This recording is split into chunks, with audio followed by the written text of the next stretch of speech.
You are tuned in to a fireside chat with Zany Mystic. Join us now on another exciting metaphysical journey. Relax, tune in, drop out, and take a seat by the fire as we explore new realms and possibilities. This is Magenta Pixie. You can find me at magentapixie.weebly.com. But now, here is Zany Mystic and guest. Enjoy the show. Greetings, and welcome to a fireside chat with Zany Mystic. I'm your host, Lance White. Tonight, my guest is Andrew Norton Weber. I first heard about Andrew's work through my friend and guest, Diana Lupi, the author of one of my favorite books, ET 101, The Instruction Manual. She had been listening to an internet radio broadcast by Chrissy McMahon, who was interviewing Andrew Norton Weber. In her excitement, she forwarded the link to me. I, in turn, was astonished by the information and started sending it to everyone I knew. Since, Andrew and I have been collaborating on the use of distilled water and liquid therapies. This show is a continuation of new material on healing our bodies, removing poisons and toxins, and awakening the inner ball of light that we are. So, let's welcome Andrew back to the show now. Hi, Andrew. How are you? Hey, Lance. Good to be back. Good. And congratulations on your new website, which just opened up, which is, would you share that with us? AquariusTheWaterBearer.com. Wonderful. It's been a very exciting week. We got the website started, and so now Aquarius has entered the house, and so I'd like to say that officially the house of Aquarius is open. All right. Yeah, and some people thought I said Aquarius the water barrel, or they spell Aquarius wrong, but it's AquariusTheWaterBearer.com. Say that. It's also been a great week because I'd like to thank Greg Prescott, who published the majority of the information that we have and the files and the documents at in5d.com.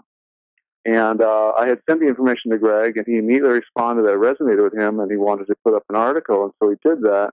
And that has really helped because it's really put it out to a lot more new people. And I feel right now we are definitely going through an exponential spreading of knowledge because already just through his site alone, on Facebook alone, it was recording over 200 shares. And so, who knows what's come from that. Yeah.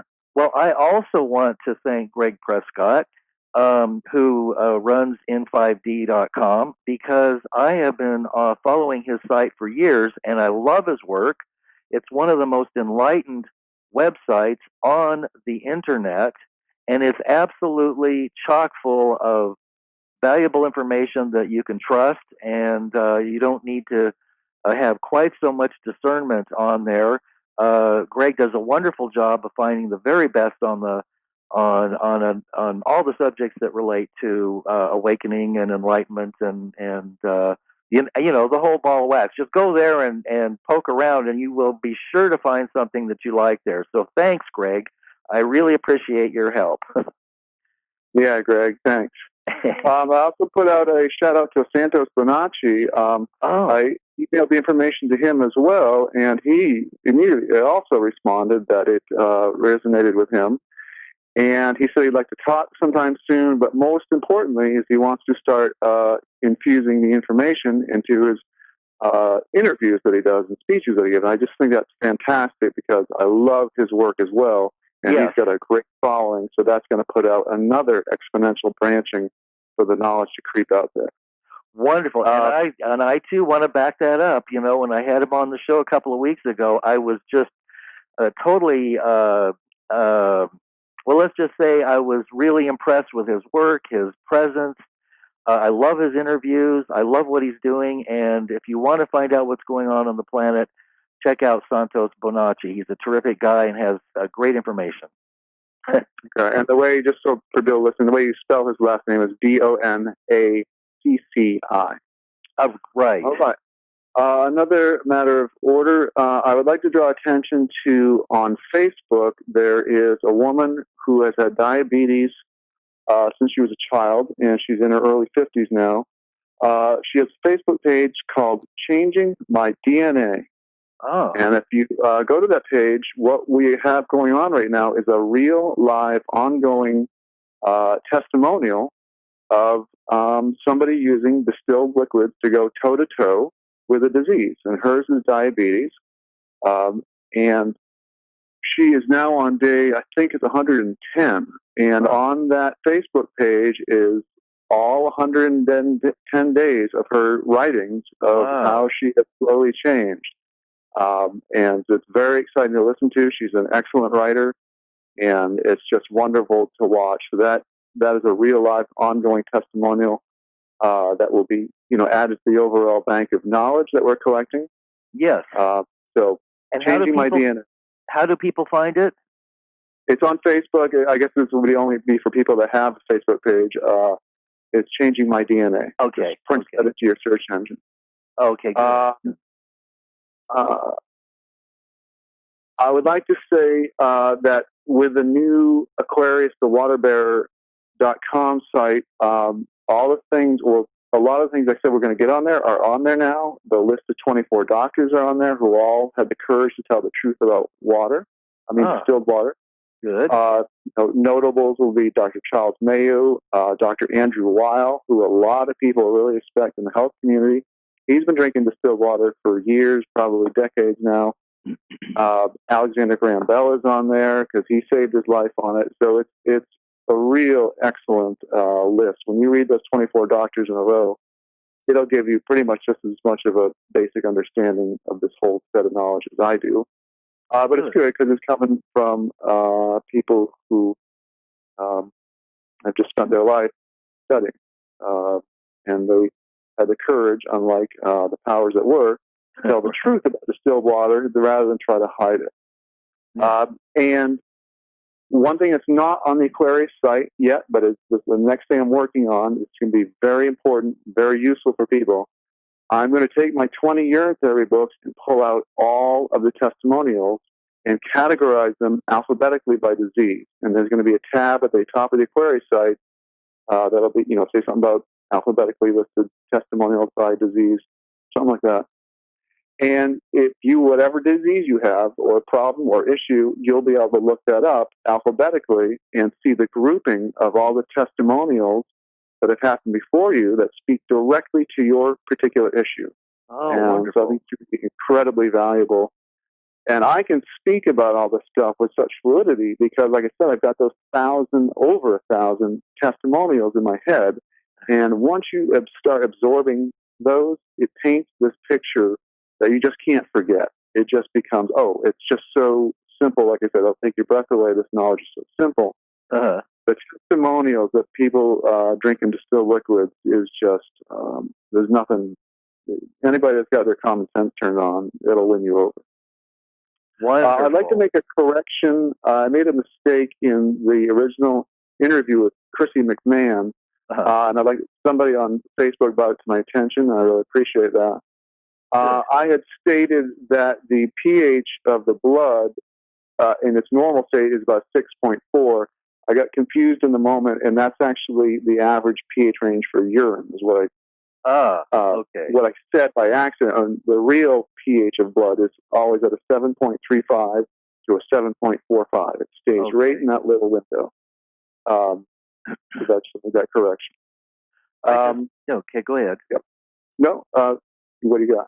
Well, I just took my pH. I have a pH testing tape that I occasionally test my urine to see how acid or alkaline I am, and it fell within about the 6.4 range. But I can adjust that to become more alkaline, which is said to be a safer and more healthy range to be in the dark green in the alkaline state rather than the acidosis state, which is what most diets encourage. They bring you down to the lowest state of acidosis. Okay. Yeah, the typical urine range of pH is from a 4.6 to an 8, and so 6.4 is pretty much right in the middle of that range. That's why I stated that. I'd like to get into giving some more real, simple, common sense facts to prove distilled water and to help people continue forming this visualization of it. Okay. Mechanic.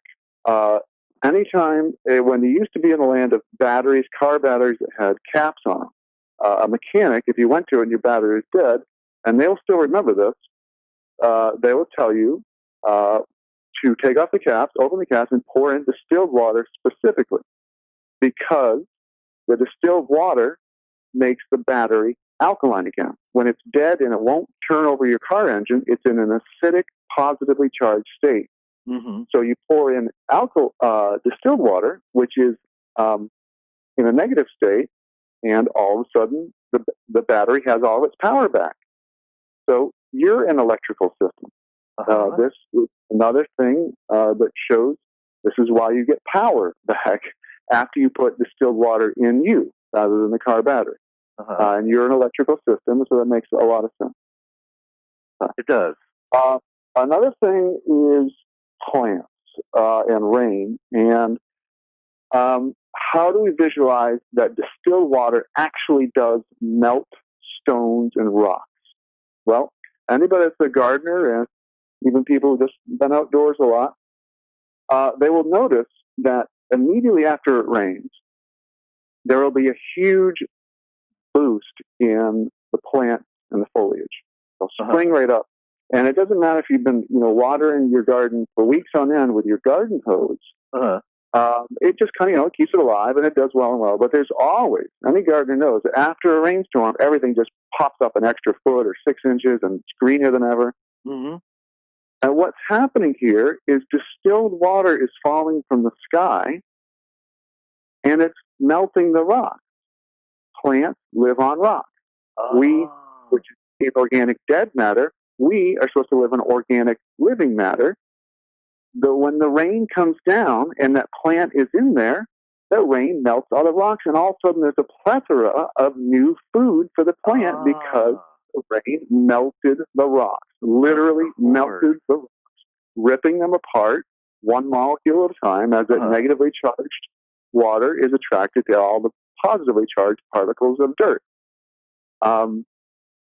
And this is exactly what goes on inside your body with that calcified pineal. That thing's a rock. And everywhere else in your body that you got stone deposit, it's going to melt it. So that's a piece of proof. After the rain, the plants go crazy. Okay? That's right. Another thing to help visualize the state of distilled water. Most people think that might be the distilled is a description of the ingredients of the water, or that it's not, though. Distilled refers to the condition of the liquid. Mm-hmm. And most people think, well, the only thing distilled is distilled water. Well, but all fruit and vegetable juices are scientifically known as distilled liquids. I thought, you might think distilled water is nothing but clear, and it can only have hydrogen and oxygen in it.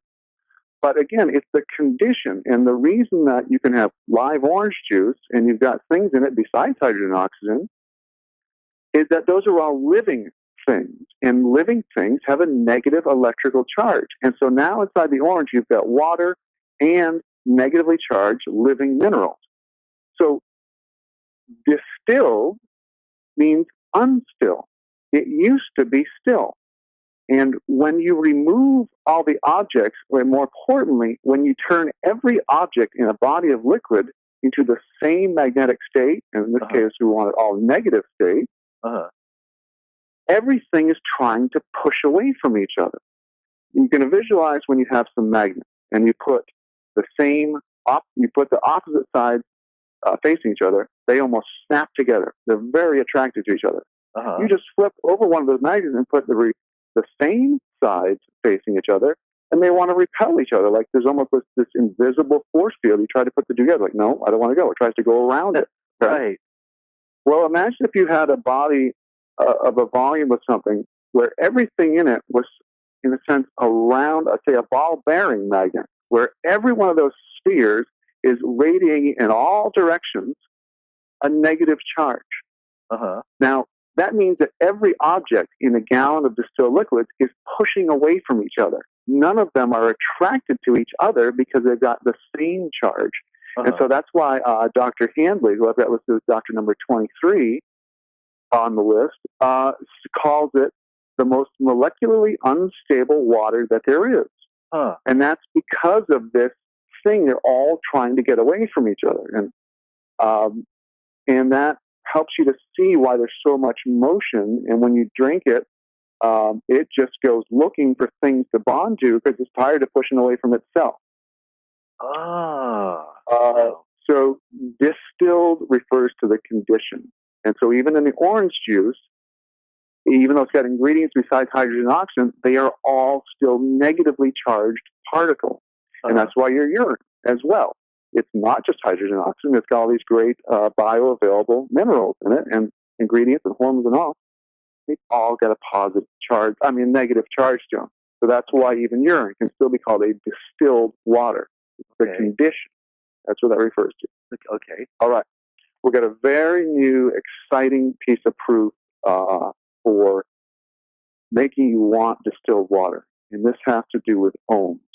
I have a great friend up in Maine, and I'd like to shout out to Maine and all these new Mainers I've been coming in contact with who are learning about this knowledge as well.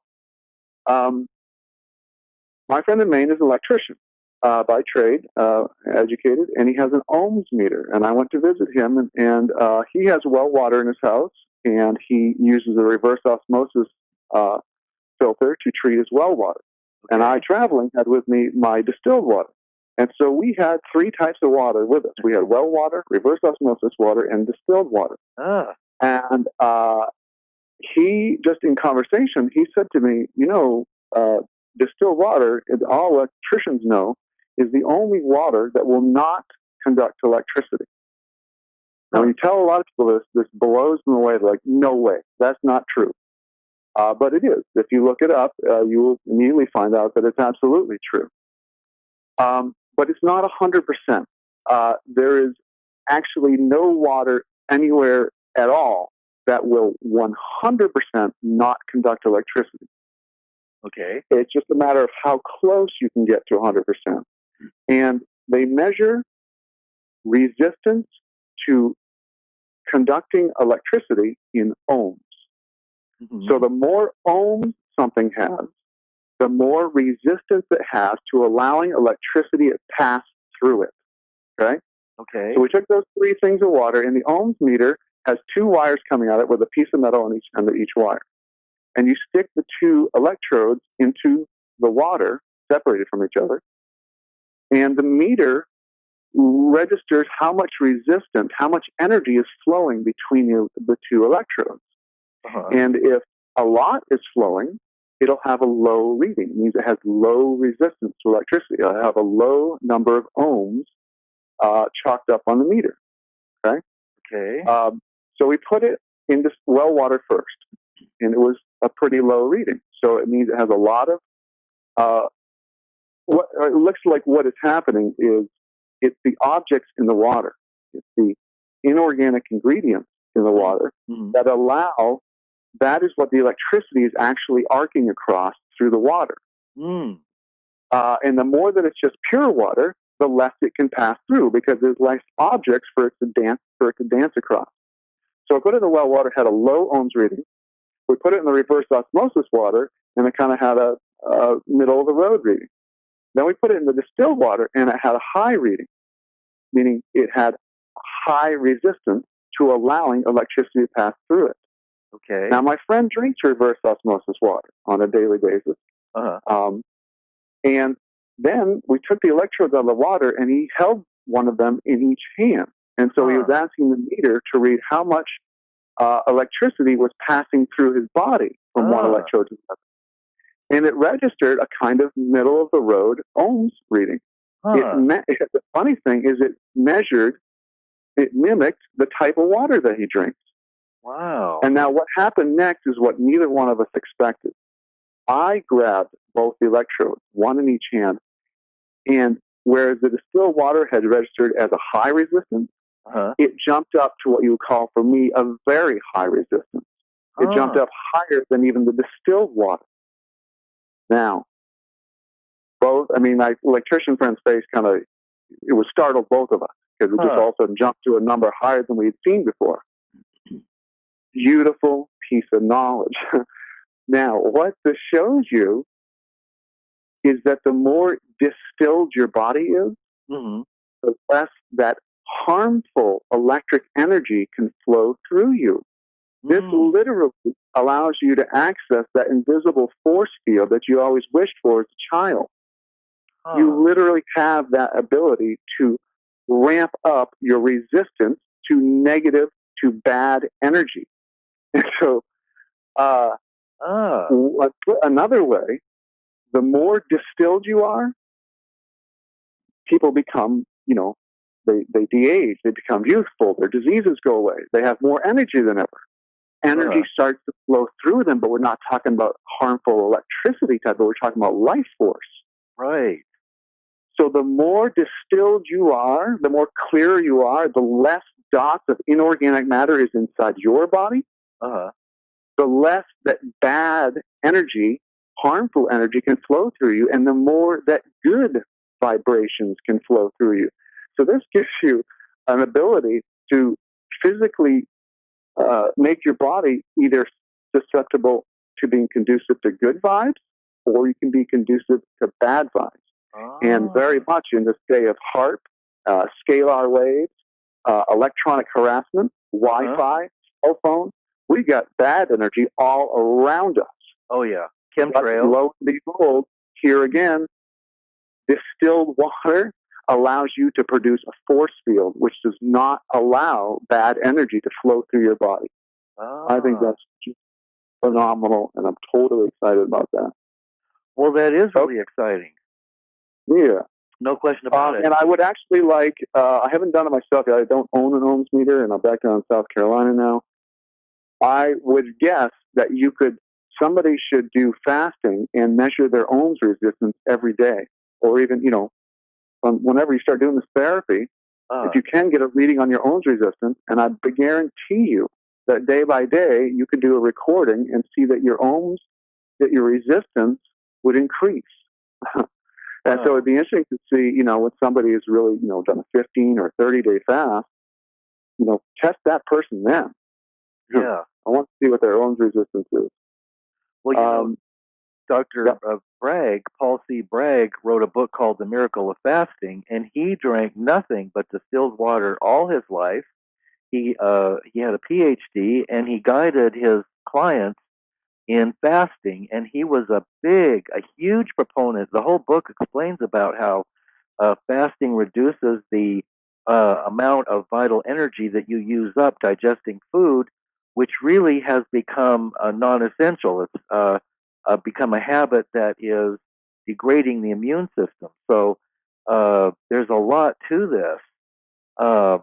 And Dr. Alan Bannock wrote the book, The Choice is Clear, where he explains the seven different kinds of water, and he calls distilled water the miracle of all waters. So those are two books that I find very helpful in understanding the complexity. Well, it's actually simple, but understanding the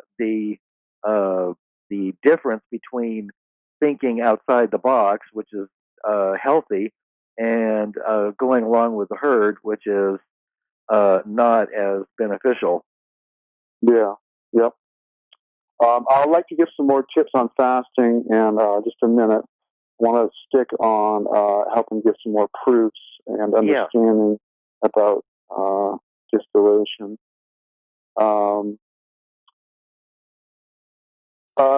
Let's see. I mentioned earlier that hangover helper in the last interview, that if you pilots also, and pilots have been drinking a lot, and they got a hangover, but they got to go fly. You always see them strap that oxygen mask to their face. Mm-hmm. I want people to know that distilled water can start being visualized as a big old tank of oxygen. Mm-hmm. Now, it's H2O, and you might think that it would be 2/3 hydrogen, but it's actually roughly 2/3 oxygen, because the oxygen molecule is huge compared to the hydrogen molecule. People have to have a prescription for oxygen, and/or football players huff on it. And this is why I think that it can help a hangover, or just in general make you feel better, is because you are consuming nothing but two very powerful gases, hydrogen and oxygen, and especially the oxygen. All that damage from alcohol is repaired by this massive flow of oxygen. So distilled water is very much a glass of fresh air. That's another to think about it. And then, isn't there an interaction? You didn't quite explain how, for instance, when inorganic minerals get into our body that we cannot absorb, as I understand it, the body, in its wisdom, can't remove them itself. So what it does is it moves them to the safest place within the body that it will do the least damage over time. So, for instance, if you're drinking well water that has a lot of minerals that have not been broken down by plants, and has metals and residue from chemtrails washing into it and so on and so forth, then as I understand it, the body moves those into bones, muscle joints. It could be the cause of arthritis, eye problems, the fluoride in the normal water, and in many other products which we're unaware of, including baby food, causes brain damage and an inability to think and think clearly. As I understand it, the distilled water, because it has a negative charge and is alkaline, it's pushing away the positive charged fluoride, which accumulates mainly in the pineal gland. And it also removes all the inorganic minerals that are just there by virtue of being put in waters, and they're even adding fluoride to drinking water now in bottled water. Yeah. Let's see. Well, it's not necessarily true that the body can't remove these things. It's that in our state of overconsumption, that it can't overcome the rate at which we're eating, taking in toxins, and being hydrated is what allows you to move this out. Okay. Now, the body only has a certain top speed at which it can eject garbage. And so when you exceed that rate, that is when the body has to start tucking it away. And this is where the infinite wisdom comes in, and that the body never makes a mistake. Mm-hmm. It can only allow the blood to get to a certain toxicity level. And when it reaches that max load, that's when it stops bringing things out of you, which it does safely through the blood highway, and it starts tucking it away in places that aren't going to kill you in that moment. Right. Because the body always makes decisions towards keeping you alive as long as possible, given your current toxic load. Okay. And so when it's called the law of vital adjustment, when you you start taking in less than your than the rate at which you can eject garbage, you start reversing that trend, and your lifespan actually lengthens. Okay. Well, that makes much more sense. And of course, as you know, most of us are over-consuming and taking in a lot of toxic substances. And I did not know until a few days ago that massive doses of fluoride are in some prescription drugs, like Prozac is one, Paxil is another. It's in baby food. It's in one of the arthritis medications called Celebrex. And in the past couple of years, the ADA just came out and recommended that how'd they put it? Properly fluoridated water should be used in infant formula. Oh my God! Wow. I'd like to mention the documentary "Fat, Sick, and Nearly Dead."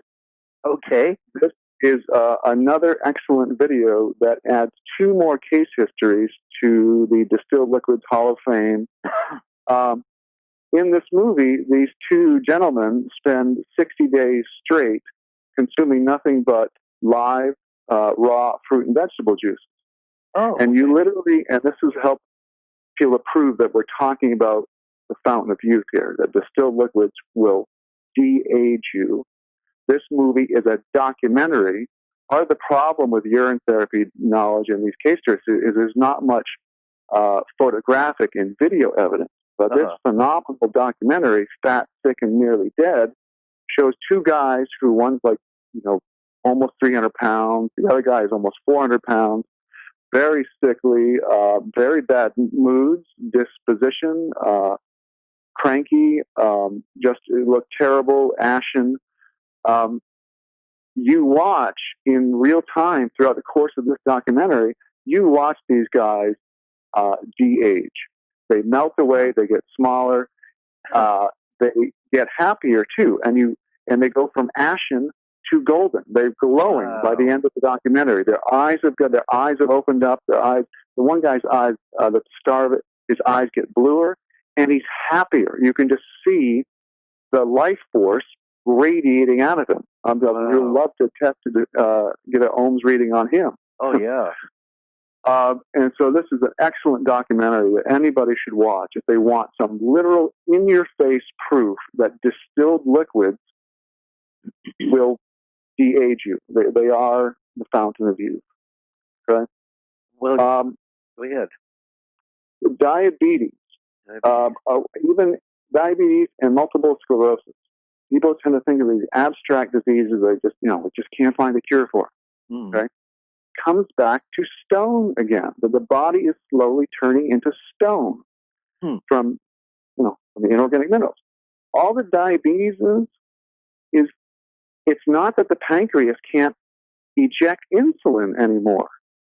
It's that the ejector ports on the pancreas have become clogged with stone deposits, just like the fuel injectors on your car develop deposits, and run a gas cleaner through, and it cleans out the deposits so that it sprays and ejects gasoline correctly. If you drink enough distilled liquids long enough, you will melt the corrosion on the ejector ports of your pancreas. And they will, it's not that it can't produce insulin, it's trying to, and it's got it, but you've just got clogged up ejector ports. Wow. And as I mentioned, the Changing My DNA on Facebook, that woman has diabetes, and you can see throughout her testimonial that her need to use her insulin has dramatically dropped, and her blood levels are very much stabilizing. She's still in the process. Yeah.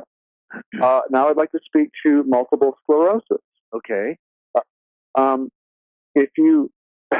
Multiple sclerosis exactly says that your body is full of stone. That's what it means. Sclerosis means, quote, a hardening of tissue. Okay? So multiple sclerosis means you've got multiple places where you've got hardened tissue. And even on a woman that I know has MS, I asked her about the pineal and asked her if she, had ever had an MRI. If she did, I told her, you could see how you have a white rock in the middle there. And she said, well, I don't recall about that. She said, because I didn't know at the time. But I do recall, I do actually have an MRI of my body. And she's almost constrained to a wheelchair. She's so bad with it. She does have an MRI. She said she recalled that there were all these white streaks throughout the MRI image of her brain. Well, the only thing that shows up white on an MRI is stone and bone. And so that's what it is. Multiple sclerosis, multiple deposits, multiple hardenings of tissues. Wow. Yeah. And the distilled water will work its way through the blood-brain barrier, right? Oh, just anywhere, the whole body's got water flowing everywhere through it. And so that's, there's nothing that can hide from this. And because of the negative charge of the water and the positive charge, it literally pushes. Is that how it works? Or does it pull the piece by piece? It takes the deposits away, almost like when you're licking a lollipop. You're slowly getting to the center. This is slowly attacking your overall form and whittling itself down to the center till it's gone. I guess. Yep. And that includes the pineal gland, I take it, which is the main accumulator of fluoride in the body. Yeah, and the second main accumulator is the thyroid, and this directly relates to the obesity epidemic. Oh, yeah. And in fact, I have a friend who's 72, and he says he remembers when he was in high school, there was only one obese person in school. And he said that was right about the time that the fast food came on, and that's also right about the time that the fluoride came on. So not only do we have people eating food that's just the most heinous garbage ever to put inside your body, Right. but the fluoride is also calcifying the thyroid, and that's why there's such a plethora of people getting their thyroids cut out because they're not working anymore. But they have thyroid medication the rest of their life, when all they would have had to do, and I'm sorry if you've already had this done, had it cut out, but all you had to do is drink distilled water and decalcify. And so when it calcifies, that's when the metabolism gets shut down. Or for some people, it gets pinned when they, their eyes get big and they're always hyper. Their thyroid is super sped up. And I tend to think I'm a little bit in that sped up category because my metabolism is really fast. But so you start eating the worst food ever, combined with shutting down the metabolism. That's how you get an obesity epidemic. People look like they're blowing up. I'd like to speak to erectile dysfunction. That's important for us men. Yeah. This, too, is just stone junk blocking up your pathways that deliver blood back and forth to the penis. So you can just start seeing that almost everything that's wrong with the body is garbage stuck inside the machine. I'd like to also mention that the pineal is also a sex drive regulator, and so that too will help with erectile dysfunction and symptoms of not being able to be. I don't know. It just kind of brings in the spirit and turns people on or whatever. Right. And H.P. Lovecraft had a movie called From Beyond, and in that movie, he made a machine that stimulated the pineal gland by putting out this vibration. And whenever he turned it on, the room became purple, which is closely associated with the third eye and up on that part of your head. And not only did they would start being clairvoyant as soon as it came on, but they became horny and wanted to start having sex with anybody in contact. But that was just I've never seen a movie mention the pineal gland so much as Lovecraft From Beyond. I think it was like 12 times in the beginning of the movie. It was really fun. I'll have to check into that one. Okay. Let's see. I would like to talk about fruit, conventional fruit versus organic fruit. It is my belief, because this is just draining people's pockets trying to pay for organic fruit. Right. All right? Right. I believe it's just a visualization of doing. Now, let's say an apple, supposedly one of the worst conventional fruits to buy. It is my belief that distilled water in there, I think it's okay to buy conventional fruit. Obviously, if you can afford organic, okay, go for it, because it's better not to have it stuff. But if a lot of people can't, and my visualization is that the amount of distilled water in that apple, it'll be no problem for it to handle the amount of pesticides and residues that are on the outside of the apple.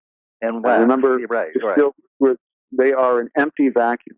Right. And so, yes, maybe that the pesticides will fill up that vacuum 5%, and that you'll have some load attached to it. But overall, the volume is going to, it's going to be able to handle those dots no problem, and have plenty of other leftover vacuuming power to clean it out. And again, that documentary, Fat, Sick, and Nearly Dead, is proof of that. I do not believe, somebody have to check me on this, I don't believe he was specifically buying organic fruits and vegetables. I could be wrong, but I think that may also be proof of what I'm saying, because they literally start to glow by the end of the movie. And, you just don't ever see anywhere in your existence in this life, you don't see people de-age and start to become younger again. That's just a fallacy and cannot exist. But this movie, this documentary, is exact proof of that. Wow. So highly recommend that for everybody. I'd like to talk about Webster's Dictionary and sodium fluoride. Okay, yes, go ahead. Noah Webster, this is an excellent way. Most people, they want to call you a loser if you try to tell them about fluoride. Well, I say to you, go look up sodium fluoride in the dictionary. Okay? Okay. Now, what you find is that most of these today's dictionary has a rosy blurb about it being good for protecting your teeth, and something that's added to water. But Noah Webster was, I believe he's a 33rd degree Freemason, even, very well-known Freemason. Huh. Amongst dictionary aficionados, the 1957 Webster's New International Second Edition is considered one of the ultimate dictionaries to have. I have that dictionary, and when you look up sodium fluoride in it, it does not say anything about it being wonderful to ingest. It does not say anything about it being great for your teeth. In fact, it has a very short description of sodium fluoride, and it ends with the following words: a poison used for vermin. Ooh. Right? Wow. Okay. Now, you fast forward to the future, and you look at today's dictionaries, and even I can do this right now. Webster's has changed the definition of fluoride. Yes, in the adult ones, they will still mention somewhere in the definition that it's a poison. But in the Webster's, Merriam-Webster's student online dictionary, you look up sodium fluoride, it says nothing about it being poisonous. All it talks about is it refers to it as a salt that is added in tiny amounts. It is a cute little word. It's in tiny amounts. A salt that is added in tiny amounts to drinking water to protect your teeth. Why aren't children being told that they are being given a poison? Why don't they deserve to know that it's a poison? And especially if you go even further back, any dictionary from the 40s, I once saw a science dictionary from the 30s, and it had a giant paragraph to describe sodium fluoride, and it just couldn't go on enough about all the many different ways that you can use it to kill things. That's a fantastic pesticide. It's the number one ingredient in today's cryolite that is still being sprayed on crops. Grapes have cryolite all over them, full of fluoride. It is one of the fantastic rat poisons of all time. Now, it used to be that when you went to go buy rat poison, it would say sodium fluoride is the active ingredient. And I wanted to get a box of it once, so I drove around stores so I could prove it. But none of them had it anymore. They had this kind of super long word on it. You look at the active ingredient, and fluoride is nowhere to be found.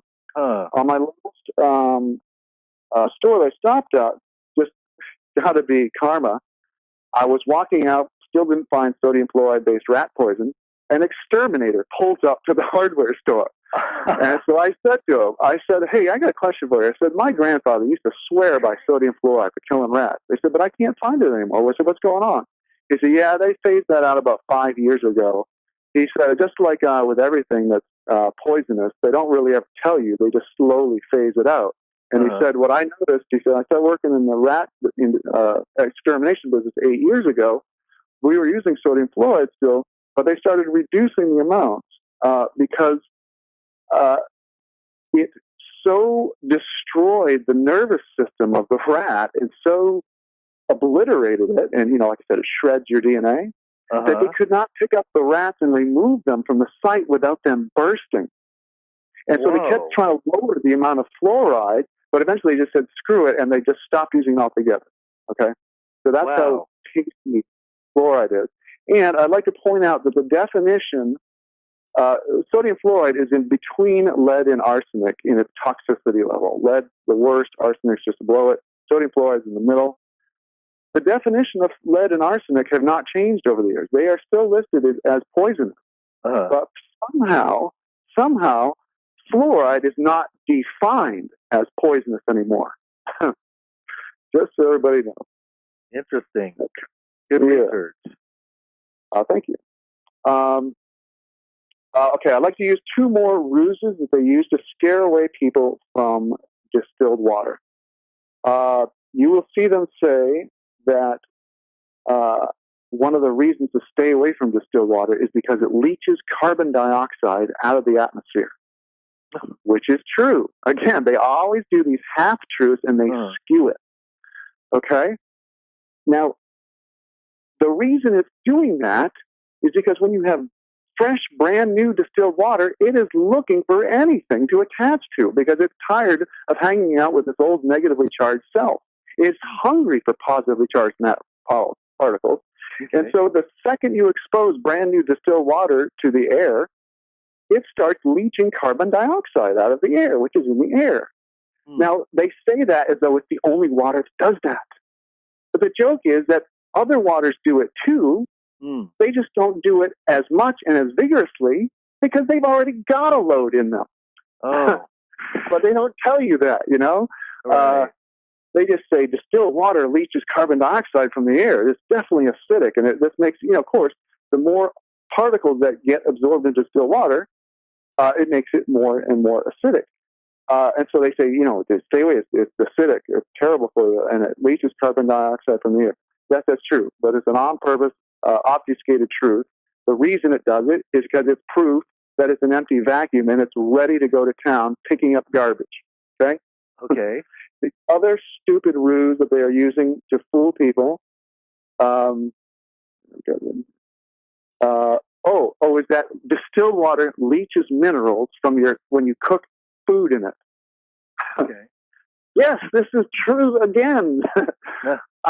Because, as everybody in the raw food world knows, when you cook your food, you turn the organic charge, the negative charge, you flip it. As soon as you kill it, as soon as it becomes dead, goes from alive to dead, the charge flips from negative to positive, okay? And so if you're cooking some broccoli in some boiling water, in distilled water, and as soon as every dot of it is affected and killed and becomes positively charged, absolutely that distilled water is going to rip it out of there because it's looking to stick to things that have the opposite charge of it.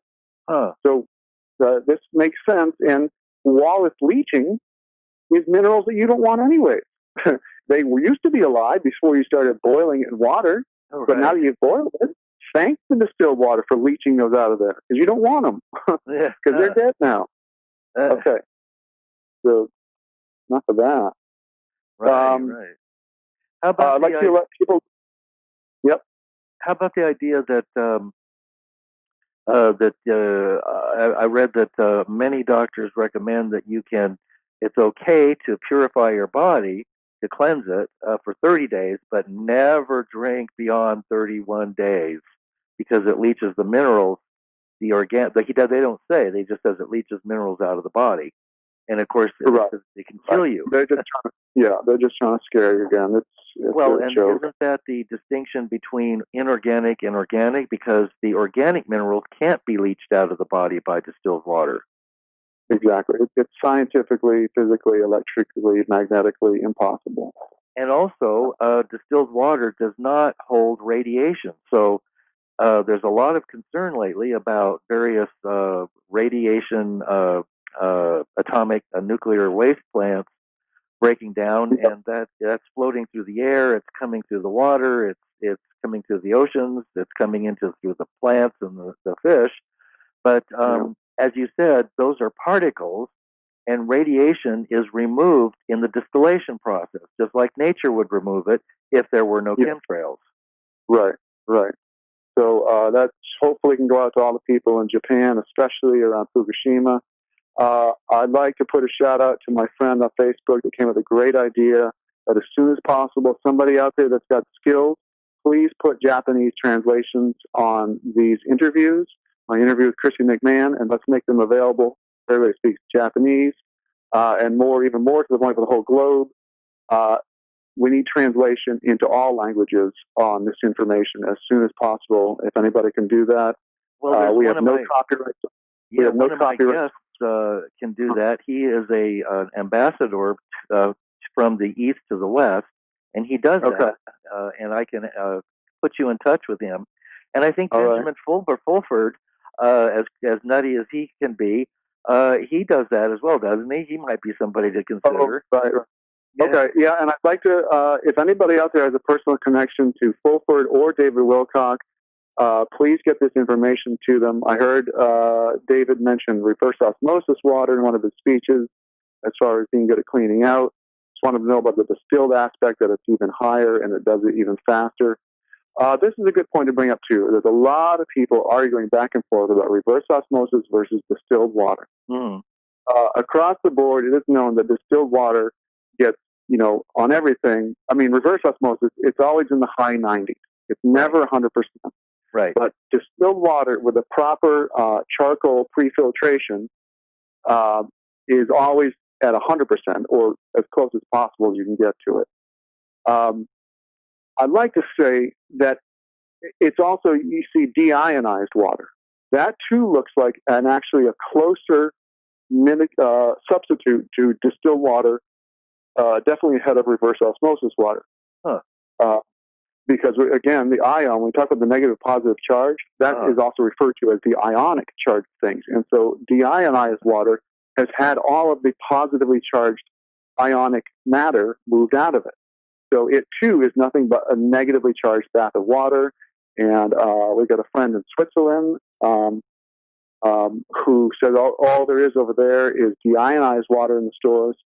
I'm recommending him to go ahead with that because it's really, again, it comes back to the condition of distillation. Mm-hmm. You could use, reverse osmosis and deionization and get very close to a distilled state.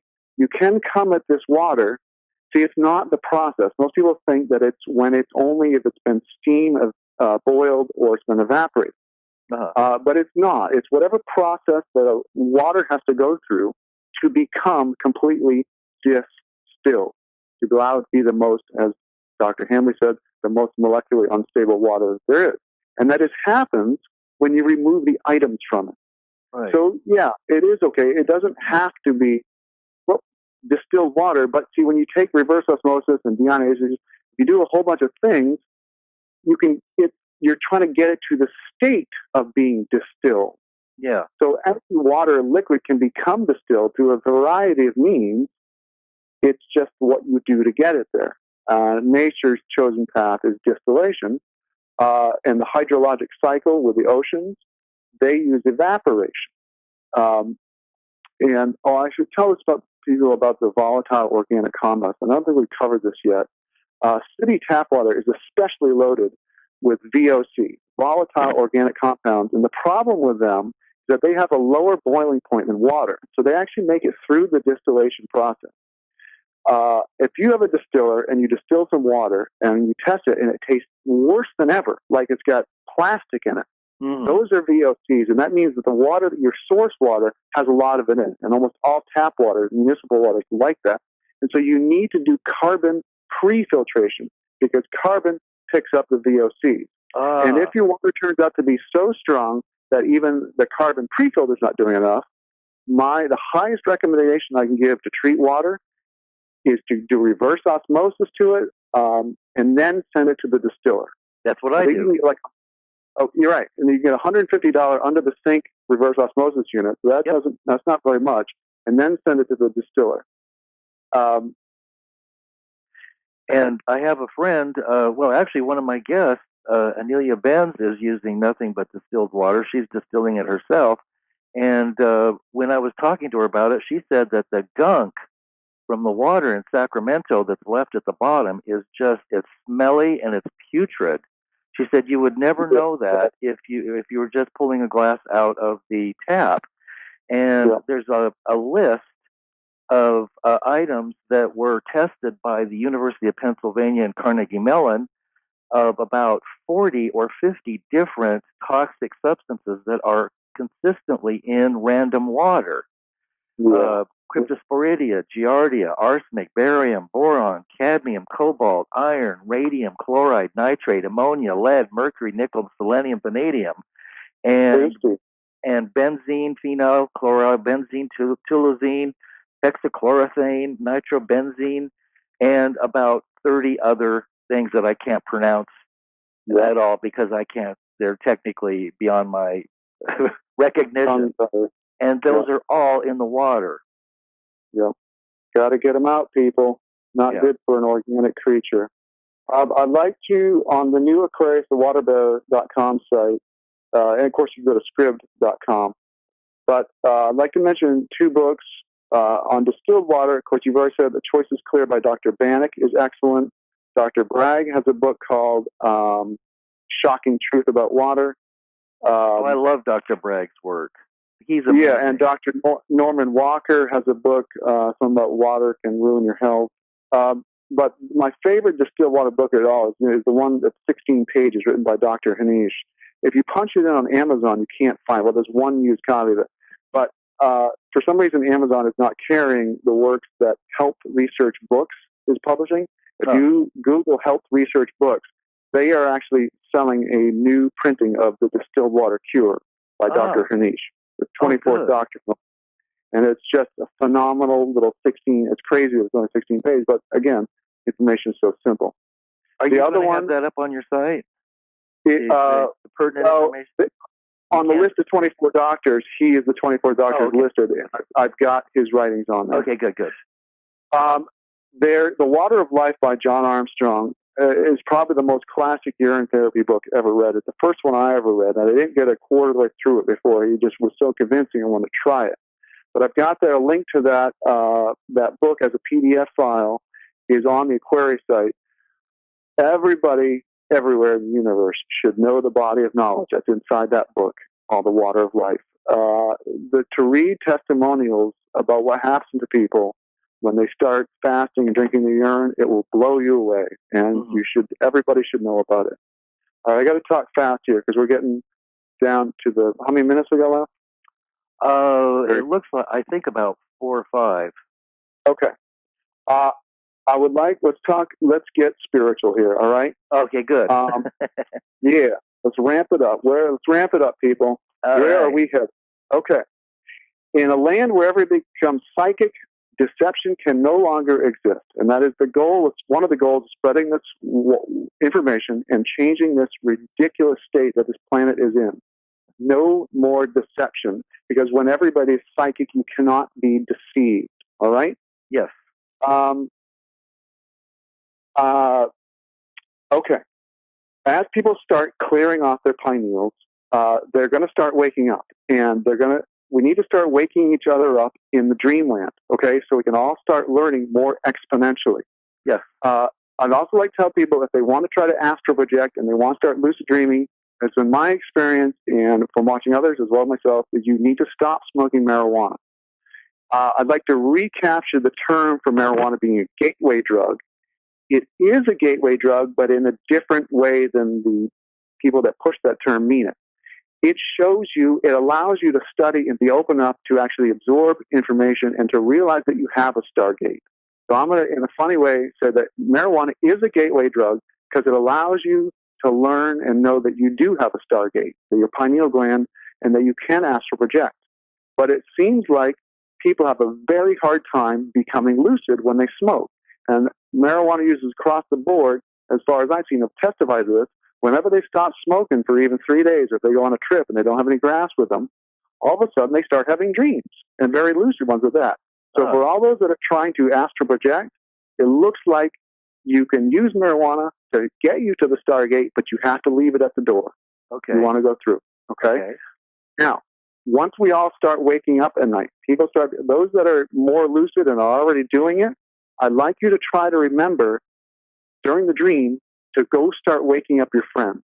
And it's something you need to talk about in your conscious waking life with your friends. Say, hey, whoever can wake up tonight or any night, try to become lucid in the dream and try to go wake up everybody else. Oh. Because if we start becoming lucid during the whole 8 hours that we're sleeping, we can all start learning at an exponential rate. Yeah. We can access the Akashic records, anything, any answer you need to get. So I think it's very, very important that we all start thinking about who can wake up. And if you become conscious, and I've had friends that are trying this and they're starting to have success. Wonderful.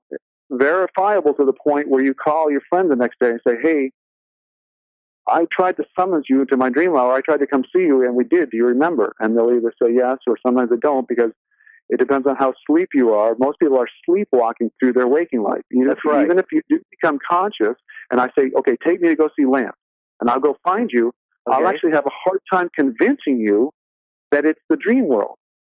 because we're so asleep in the dream world we don't realize it is. Yeah. People should come up with a cue word or a trick phrase word, something like maybe "This is your wake up call." Good. So between you and I, what kind of if I become movie Inception where they use the music from the radio to pull them out of the dream? Right, to cue you in. Yeah. But we're talking when we want to stay in the dream state. Oh, right. Not simply wake up out of bed. We want to stay in there so we can. And then if I can come wake up you, then you and I will go see Diana Lupi and wake her up. We start waking each other up, and together as groups, we can start making exponentially speed up the rate at which we're changing this planet. I love it. Does that sound tasty or what? I love it. That is very juicy. All right, I want to throw a shout out to the arts. Okay. Okay. I would like everybody to try to visualize the psychic arts. All right. Okay. Can you imagine psychic theater where not only every actor is psychic, but the entire audience is psychic? Ooh. Now you've got not only what you're doing with your body and what you're saying with your mouth, but you've got what you're projecting with your mind, and the whole audience can know it as well. And so now this is all, think about this art that's going to start to happen in the future as we all become psychic. How about psychic art? About out of time. Okay.